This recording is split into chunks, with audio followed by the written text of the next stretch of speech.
Vital Kamerhe l'a déjà dit, il faut féliciter les chefs de l'État, qui a félicité aussi la première ministre, la ministre des Affaires étrangères et la ministre des Droits humains, Mme Tchambo, les dames ont fait des exploits, il faut les remercier. Je crois qu'être aux Nations Unies, ça va permettre au Congo, la RDC, de bien plaider la cause de notre pays.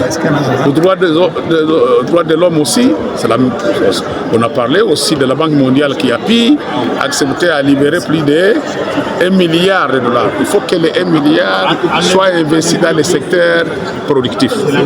Quels sont ces secteurs? D'abord, il faut commencer par les factures. Il faut nous construire les routes. Il faut relancer l'agriculture. Il faut penser à l'éducation, à la santé. Il faut bien payer nos médecins de famille. Il faut payer les enseignants. Ce sont des secteurs productifs. Ce sont des secteurs clés pour le développement. Donc, nous encourageons le gouvernement et nous félicitons aussi notre part, comme a dit le président Vital Kamerhe, le chef de l'État, qui a bien choisi d'avoir les dames, les braves dames qui ont fait des exploits. C'est pour vous dire que les femmes jouent un rôle important dans ce pays. Et la femme a le choix de préférence. On espère que le gouvernement prochain, on va voir encore toutes ces dames là-bas faire des exploits pour vraiment faire l'image de la RDC. C'est comme on a vu ces derniers temps au niveau international. Et espérons que l'argent que la Banque mondiale va mettre à la disposition de la RDC doit être bien géré.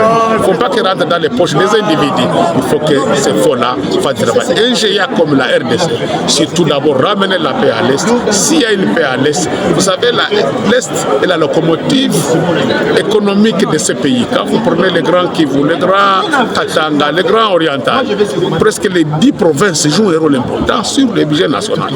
Et là, nous devons avoir une paix pour que ce pays, qui a un potentiel énorme, et que ce potentiel soit transformé en réelle richesse, que les Congolais se retrouvent dans ces grands pays. Et nous avons des femmes capables, des hommes à le faire. Il faut que ces jeunes entrepreneurs, les femmes entrepreneurs, soient soutenus avec ces millions, des millions et des milliards qui vont être mis à la disposition par la Banque mondiale. Donc nous encourageons notre pays avec ses dirigeants et nous disons, mettez-nous au travail pour que ce pays soit vraiment, au lieu qu'on parle de guerre, qu'on parle de paix. Merci. Merci beaucoup.